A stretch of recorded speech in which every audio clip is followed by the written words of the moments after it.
Hello and welcome to my build overview for my 3.25, which is Settlers League Doryani's prototype Flicker Strike Trickster build.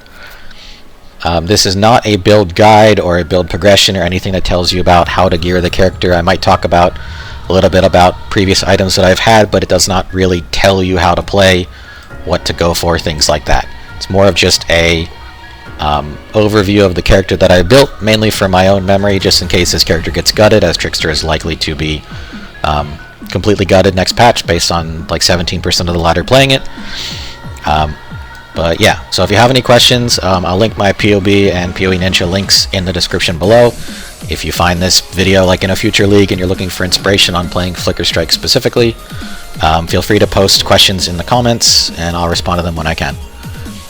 This build guide kind of overview will not deep dive into like the PoB, so if you have questions on that specifically, please reach out to me. So this is my character. If you watched the video right before this about Flicker Strike, it's a pretty generic Flicker Strike build. There are 3 different versions in this league that people are playing. So the first one is a Slayer build, which has the most damage but kind of glass cannon. Then you have the very tanky but kind of low damage Flicker Strike Trickster, which are basically immortal. And then you have this variant, which I'm playing, which is the Doryani's prototype version, which is kind of in the middle ground. It's not immortal, but it's not a glass cannon, and it doesn't do as much damage as Slayer, but it does pretty high damage overall. I think at the time of recording this, this is the highest Flicker Strike DPS character on PoE Ninja for Trickster specifically. But there are much tankier ones if you're looking for that. I definitely look more into like the ES stacking, in-stacking Flicker Strike Trickster build. So what is Flicker Strike? Basically it is this spell here that I'm mousing over. So we flick to an enemy when we use it. It kind of teleports you there and you attack and cleave things nearby with our setup. And this spell does have a cooldown. So you get attack speed per frenzy charge that's on you, but you also are able to spend a frenzy charge to reset the cooldown. As you see, mousing over the spell here, the cooldown time is 2 seconds, but as long as we have a spare frenzy charge, we're able to bypass that and basically keep flicking, and we teleport like in the video before this. So the unique, basically, or why it's called Doryani's Flicker, is because of this unique here. What it does is, basically, the most important part is it turns our lightning resist to be equal to everybody else around us. So we try to stack our lightning resist to -200, which means that everything nearby, in that last line there, nearby enemies have lightning resistance equal to yours. So this means everything that we hit also has -200% lightning resist. So since we have such low lightning resist, how do we deal with lightning hits? Well, it is one of the weaker parts of the build. As of right now, I think the effective max hit for lightning damage is about 22k. Same with our armor. But the line on this unique that says armor applies to lightning damage taken from hits. So when we get hit by something lightning, our armor applies to the lightning damage, and that's how we don't die to lightning damage. But one of the weaknesses of this build is a big lightning hit or lightning dot will kill you. So that's the overall. This is like a build, you need this unique kind of to start playing the build. Otherwise some of the other gear choices wouldn't make sense. So all in all for this build, I think I spent about at least 6 mirrors making it. That's probably actually an undersell, probably actually a little bit more than that, and things have gone up in price, especially because in Settlers League now, when the league is quite dead, there's not many. Some of these items are probably just not even able to be made since people are playing PoE2. But if you have questions on specific items, like I said, feel free to shoot me a message. So just going to go over my gear real quick and then we'll go over the talent tree. So first we have Ephemeral Edge. This is the weapon in 3.25 that many Tricksters are using because it synergizes so well with energy shield stacking. So this is a perfect rolled with the implicits that you want. So basically the way that it works is we do more maximum lightning damage equal to 20% of the player's maximum energy shield. So as we get more energy shield, we do more damage. It gives us more energy shield with the 50% increased maximum energy shield, and it's a double corrupt. So as you can see, it has resolute technique. This basically fixes our problem of needing accuracy, where our hits can't be evaded, but we don't do critical strikes. Not important, and I'll show you that with the unique in a second. And attack speed, just because attack speed makes us do more damage and flick faster. Here we have our aura setup here. This was just something that I mirrored from a player. So you can see here, increases energy shield, level socketed gems, reduces our cost. And this is where we use our skitterbots, enlighten, wrath, and determination setup. So this unique is what I was mentioning before, where crit doesn't matter because lightning damage with non-critical strikes is lucky. So we are kind of looking to do not crits anyway. We don't really scale crit at all in this build, especially with resolute technique. We cannot crit. So because we're not critting, our lightning damage with non-critical strikes is lucky. And here, this is also double corrupt with the Tribal Infuri enchant. This is pretty important just because it makes our clear so much better, and if we're hitting a boss and we have something nearby, it'll splash onto them as well. So we use the implicit here for Wrath, just more lightning damage from the aura, and increased block chance. This specific one helps us hit our block cap of attack damage, which also later I'll show you helps with hitting our spell block cap. Our shield here is another mirrored item. You could go for the attack speed while focused, I believe is the other one. I prefer, there's a lot of buttons in this build if you're trying to do max damage, which I'll mention with the gem setup later. So I just went for the crafted attack speed suffix. Pretty big damage increase. We like having more intelligence. Max frenzy charges is nice, gives us a lot more damage for the total amount of frenzy charges that we get. In this build with this shield on we have 9, where without this shield you'd have 8, which are most other people playing this build don't have 9. And it's just an ES base, 30 quality, pretty standard. So we are using a Calandra's Touch ring. What this does, if you're not aware, it reflects your other ring, so you just have 2 of whatever your other ring is, which is this one. This is a manifold reflected ring, and you get this by basically finishing the item and then using a, if I have one, use a reflecting mist on it, and it will make the mods on the item positive or negative.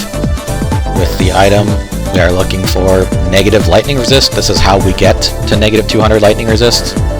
Plus, we don't have any positive lightning resist on any of our gear, and since it's negative 84, we also mirror it, so we have negative 168 just from our rings.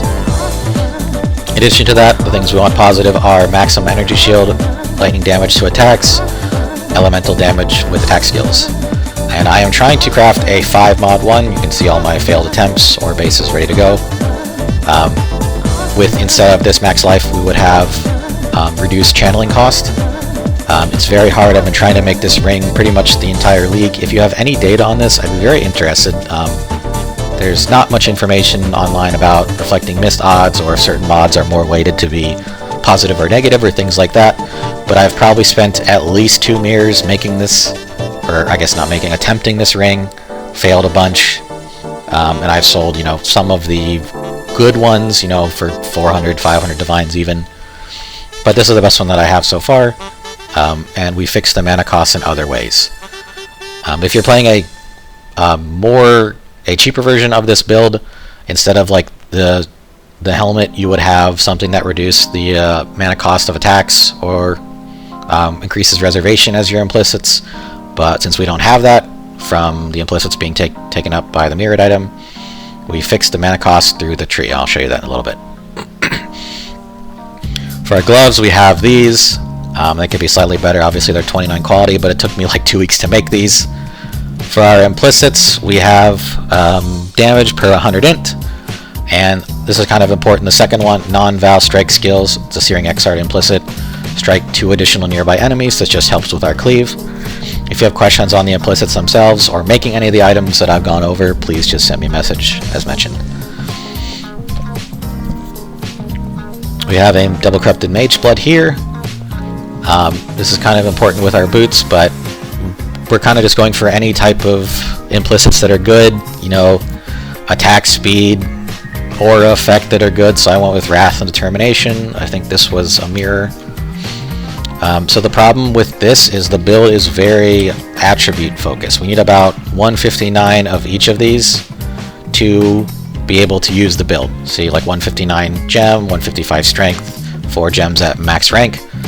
So because Mage Blood and its normal implicit has strength on it, and we lose that, we have to get strength another way to make the build work, and we do that through our boots. With these boots, I crafted them myself. I bought the base from Mirror Crafter for like 270 divines earlier in the league, and I rolled them myself just by fossil spamming. So Flicker, because it moves really fast and you get movement speed from close combat, I actually opted to not go with movement speed, and I just went for tier 1 energy shield on the prefixes, and then I locked prefixes and Veiled Orb, hoping to hit strength and int, and I did, and then divined it up. That extra strength is how we make the build function to hit our strength requirement. Otherwise, we'd have to use Mage Blood with strength on it, and then we don't get the double corrupt. For our flasks, there are a few different things you can do. For resists, because of the way that I have my character set up, I'm using a Sapphire and Ruby flask. So this is how we get curse immunity from our Mage Blood. And then also this is for armor. And then we are using a silver flask with evasion. And then we have a tincture here, 26 quality. You want attack speed and tier 1, you know. I guess it doesn't matter, but the mana burn rate does help if you have lower mana burn rate. And then this flask is the only one I ever really change out. If I'm doing easier content like essence farming or something like that, I might switch this to, you know, Quicksilver just for speed. Or if I'm gold farming, I mean, I haven't played this character in 2 weeks now because PoE2 came out, but if when I would switch this to a gold flask just if I'm doing like exiles just to get more gold. But generally, if I'm doing harder content, I would use this one for shock avoidance, and that is important, and I'll talk about that when we go to the tree. So that's it for the gear. For our stats, we are 84%, 84% cold and fire resist, a little bit over cap. We are chaos inoculation, so we are chaos immune. We are block capped with our keystone for attack damage and spell damage. I'll talk about that a little bit later when we get to the tree. 110 ES. A little bit of spell suppression. We don't really go for spell suppression, but if we have extra dex, we can use tattoos to get some more. Or we could just change it to movement speed. It's really just kind of like what I'm feeling at the time. Charges. We do generate endurance charges on kill. We have 9 frenzy charges with 1 minimum. We don't use power charges at all, and we don't crit, so it doesn't really matter. And we have 100% accuracy, as mentioned, from Resolute Technique, so we don't need any accuracy stacking, precision, anything like that. We don't crit, so it doesn't matter. And that's pretty much it for the character. We do leech, and I'll talk about this again a little bit later in the tree. This is enough leech to sustain, and we do have energy shield recharge in this build, but we do not have any like ES on block or anything like that. There are some versions playing that, and slightly less investment shields would probably be an Aegis Aurora. Very broken shield as usual most leagues. Since we have tons of armor, you get a lot of ES back on block, equal to 2% of your armor. Really good shield, but you'd lose out on the +1 max frenzy charges. So that's what I was using before this. This is obviously way more damage with another frenzy charge, but you don't have what am I trying to say? You don't have the regen from blocking a lot and getting some ES back. So we generate our ES mainly by when we don't take damage and we regen, or by leeching. We are stun avoidance capped by the tree using tattoos, and we are elemental ailment immune from Storm Shroud, which I'll show in the tree. We are using this Soul of Lunaris for our major god, and then we're using Abarath here. You can use Ralakesh if you prefer and don't want a Corrupted Blood immunity jewel or anything like that. Not really required, but you can. It doesn't matter. One of the two. Corrupted Blood is not going to kill you at 5 stacks with this build just because you leech so much. So now, onto the tree. So this is our general overview of the tree. So we path up here. Everything that's an int attribute node, like travel node, we switch to a tattoo for % increased maximum energy shield. Path up here, getting Chaos Inoculation as mentioned before. Our aura setup with increased aura effect. Energy shield from helmet. Fizz conversion to lightning, helps a little bit with damage. And for the most important thing in this part of the tree is our lethal pride. It has to be this specific number of warriors under Rakiata. The reason for that is a lot of these notables give double damage, double damage, double damage. Fire resist helps out with the build. Increased melee damage and increased melee damage. So they're all pretty workable. Yeah, going further down the tree. Mark the Prey, extra Frenzy Charge. This also helps with getting our strength requirement because each of these little small passives give +2 strength. Helps a lot to help hit our strength requirement. Down here we go to our first 12 passive skills. Cluster, I guess our only one. There are builds that use 2 of them. It is really hard and you start getting kind of talent point starved to make everything fit. This is one of the things I was working on for a bit, but obviously because it's fractured you can't have implicits, so a better version of this would be nice implicits and a not fractured version. That would help, but you want these specific 4 ones just because it gives you a lot of damage. Attack speed helps a ton with the build, makes it feel way more fluid. So we go all the way around. We have a Storm Shroud as mentioned. Lightning resist doesn't matter as long as you're above the 200%, or I guess below the 200% since it's negative. This one just has Corrupted Blood, so that's how we solve Corrupted Blood. This is one of our jewels, helps with resistance, and then just a bunch of attack speed. Obviously could be better with better implicits. Fire resist doesn't really matter right now because we're above cap by a little bit, but it does help. Pathing down further on the tree, any spare dex nodes that I had, I would switch to either movement speed or some spell suppression. Really up to you.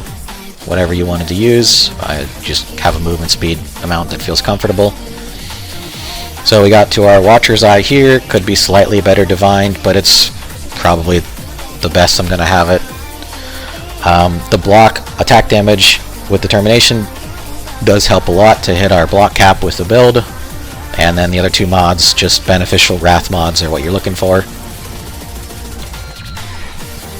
More frenzy charge. This wheel here, I was using the mastery here for more frenzy charges, but once I made this ring I was starting to have some mana problems even with my Poacher's Mark, so I got rid of that and added a attack damage as leech for mana. So this helps quite a bit. You will sometimes if you're, you know, like if you actually it's kind of a little bit hard with the build to, you don't regen a lot of mana, so it is hard, you know, if we don't have mana to cast our curse to get even more mana.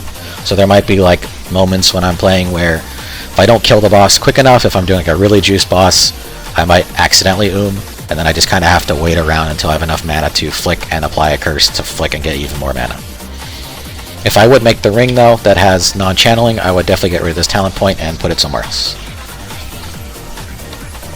And this also gives us some block, and this is how we generate some of our frenzy charges. There's a few different ways we generate frenzy charges though. Just one way that helps just from blocking. So further down the tree we have our next cluster jewel. This one, obviously the implicit could be better, but you want these 3 specifically. Feed the Fury, Prodigious Defense, Smite the Weak. You don't, I guess technically you don't need this one, but just you only take the first 2 up front, which are Feed the Fury. Gives us some attack speed and some leech. And then this one here helps us hit our block cap and gives us a little bit more attack damage. And then this is where I have my Forbidden Flesh and Forbidden Flame set up. If you go to the tree here, these are my Ascendancy choices. This is the best one to take just because this one is not as important as the other, like, I don't even know what these are called, big keystone or major passives in the Ascendancy. So you want Forbidden Flesh and Flame that has specifically Swift Killers. You need to have this because it's +2 max frenzy charges.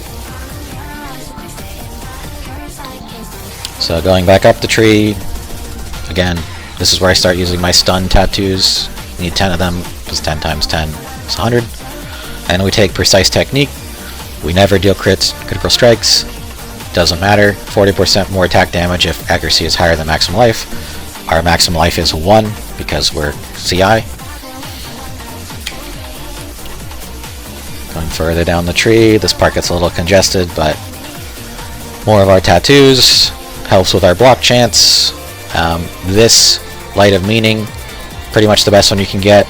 If it was in Corrupted Implicit, there aren't many of these still in the market, and I've been trying to buy a good one for the past few weeks now, but there just don't seem to be any, and they're too expensive, I think, to just sit there and vol or double crypt myself. But it gives any point taken in here some extra ES, so it's really nice just because we take a lot of points in this section. Up here, increases, this is kind of important, but it gives spell damage per our 5% chance to block attack damage, so as we get more attack damage we get more spell block, helps hit our spell block cap of 65. Moving on, monsters can't block your attacks as our attack mastery, gives us a little bit more range, more damage. This helps with our mana and gives us reservation, so we can have just enough mana to do like our combo and flick without really any mana issues once we have our leech going. Then another frenzy charge, and then this keystone converts all of our evasion rating to armor, which helps because we're running determination, so it gives us even more armor. Frenzy charge gives us minimum damage on frenzy charge, gives us more damage for our total amount of charges. Keystone here, versatile combatant. This helps us hit our block cap as well, but we lose some max block chance from 75 to 65, which is why you see 65. So the block chance we have for attack damage that is over cap will help us hit additional spell block to get us to also 65. These just help give us some more damage, more defense on our shields. Life on block doesn't matter. Attack damage, block recovery, chance to block attack damage, even more from our shield. I changed these to fire resist as needed and a chance to block attack damage. You don't have many free strength points in the pathing, so just change what you need to. And nearby enemies are intimidated when you have rage, helps us get intimidated on everything and generates rage, so we do use rage. Moving on to our gem setup. So in our weapon we have Leap Slam of Groundbreaking. You could use regular Leap Slam too, or any movement that you like. I really like this. It's a little bit faster than regular Leap Slam. And rage support, not really that important. Part of this is for PoE ninja calculations, because sometimes it doesn't calculate when you do use rage. There's like certain gems that are like it detects in your setup, and that's how it knows you're using rage. Not as important because we generate rage from this, but it doesn't calculate on PoE Ninja, so I use this. Does give us a little bit more rage and makes us leap a little bit faster with attack speed. And Frenzy, this one doesn't do anything at all. Without this gem, like I said, PoE Ninja won't detect that we're using Frenzy Charge. You could use Frenzy Charge of Onslaught to generate frenzy charges if you're playing a less expensive version of the build, if you're having trouble generating them, but that also doesn't generate on PoE Ninja, so for accurate calculation I would just keep this in there. Doesn't really matter, but as you approach higher gear levels you do feel like you're a little bit socket starved, so you can replace this if you just don't have the sockets needed. In our gloves we have an abyssal socket, so we're using this. You're looking for basically lightning damage to attacks, lightning damage with sword, ES, and then for the last suffix, anything that's beneficial. It's pretty hard to hit this, even with the fracture. Accuracy does nothing for our build. I just didn't want to, risk it and try to make. I've been trying to make one better for the past few weeks, but it's pretty hard. There aren't any to buy. But yeah, accuracy doesn't do anything, so we could do like int or resistances if we needed them. Just something beneficial would be better, because accuracy is a dead stat. As mentioned, in our aura setup we have Skitterbots, Enlighten, Wrath, Determination. Gets a lot of gem levels from our helmet. For Flicker specifically, we are using Awakened Elemental Damage with attacks, Energy Leech, Awaken Multi-Strike, Volatility Support, and Close Combat. Some of these gems, if they were like 21, 23, would give very slightly more damage, just it's kind of a pain to make them and no one really sells them. Pretty much throughout the whole league there weren't many of these to buy. Same with Awaken Multi-Strike level 6, adds very slightly more damage, but it's very expensive and not really worth it. Much better to work on other items. So, in our boots we have Empower Support, linked to Sigil of Power. This is Val Smite. Sometimes you pretty much only, once you get Val Smite, only use Val Smite. You don't really need to ever cast regular Smite. I would just do this before a boss because it does give added lightning damage, so that's pretty nice. Or if I'm clearing like a pack like in the expedition I showed in the video, it does hit a lot of things, hits 30 targets within 10 meters. So it is some extra damage just to kill a bunch of things, gives more damage. And then Summon Lightning Golem. I didn't use this in the video. Pretty much I just wanted to show just me pressing R and going forward what it looked like. And in our shield, our 3-link is Molten Shell, Berserk, and Automation. This just triggers all of these when they're available. That's how we convert our rage into more damage. But you could manually cast this if you wanted to and free up a gem slot. I just think it's really annoying, and there's a lot of buttons to press if I'm doing like max damage on a boss. So if I'm trying to like one-shot a boss, I would have my golem out like this, Sigil of Power, regen my mana a little bit, and just flick. Hopefully if I had a Val Smite charge before that, I would press that, or if I didn't, I would just smite, get the aura when I hit something, and then just flick till it dies. I forgot to talk about this, but our mark we're using is Poacher's Mark, linked to Mark on hit support with enhanced support. This is not super important, but it does help us get some frenzy charges because it gives more quality to this, which increases the chance of a frenzy charge to generate when hitting something. And it does give us a little bit of mana when we hit things with our Poacher's Mark, as mentioned before. So all in all, pretty good build. Like I said, if you have any questions, I'm more than happy to help out. So the build feels really fun. So perks of the build is it's pretty simple, one button build for the most part, unless you have to kill something with a lot of health or you just don't do enough damage, so you have to use like your Sigil and your Smite. Basically I just press R, walk forward, and then loot stuff. Very simple. Tons of fun. I actually was a little bit nervous about playing Flicker Strike for the first time, because when I tried it a long time ago, I was actually getting kind of motion sickness. So if you're hesitant about playing this build because of something like that, what I did that actually helped a ton was actually move my monitor farther away. And I know that sounds a little bit weird, but it really did help, and it just kind of gave my eyes some, it made me more relaxed. I don't know. Downsides of the build, like I said, it is not the tankiest.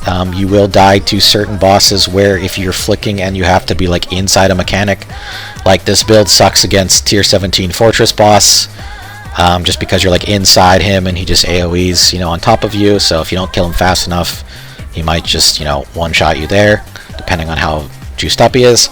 Same with things like Shaper and Uber Elder, Uber Elder. It's really annoying to like stand in a beam. We don't have any like ES on block, or we have pretty much no regen because we have to be leeching, and if that damage out damages our leech cap, then we will die. So even something like regular Shaper, even with multiple mirrors investment into this build, really sucks. And if you're like caught in a beam, and it's pretty miserable. So it does suck on certain things.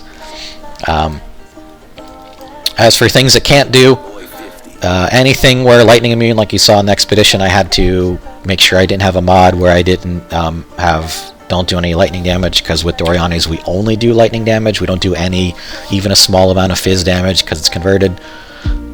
We don't do any type of physical damage or any other elemental or chaos damage. So any type of additional that stuff on your gear with this type of setup doesn't do anything. So and then for map mods, we can do reflect mods as long as you have awakened elemental damage with attacks. You can see when it's level 5, the supported skills, you can't take reflect damage. There are other mods we can do, but are pretty miserable, so I usually just skip them, such as Monster Steel Frenzy Charges. Leech is really annoying just because you'd be kind of sitting there regenning a lot if you have low mana, but we do get mana on kill. So if you kill things fast enough, it's okay, but most of the time it's pretty annoying if you're fighting something kind of juiced. And then the other one, cannot regen mana. This can be kind of annoying if you find yourself in a situation where you're like 0 mana, because like if you're really low mana, you might be able to kill things with like, you know, Smite or Val Smite if you're like not 0 but pretty low. But sitting there and, you know, if you have no mana, you can't really do anything because my Flicker Strike costs 41 mana. If I would get the like a ring with a pretty good roll for the Reflected Ring with non-channeling skills, have minus mana cost, Flicker Strike would go down to about 5, and it would really help the build a ton. That's like the only thing I'm trying to make really at this point in the league, even though I'm barely playing. As far as I know, there hasn't been a ring made that is that good. If anyone has one, I'd love to see it, but it's pretty rare, and there's not that many people trying to make that exact type of ring. So, if there's anything I missed or any questions you have about the build, I am more than happy to help out. I've helped people in PoE. Some people have messaged me in-game about the build just from PoE Ninja, and I've seen some people, you know, talk about Flicker on the Reddit, so I've reached out to them if they had questions. So, yeah, try to be pretty helpful in this game. So, and thanks for watching. Like I said, it's not a build guide. I don't know what the future holds, but hopefully this build or some variant of it is at least playable because Flicker Strike's probably my new favorite spell in the game. So, thanks for watching.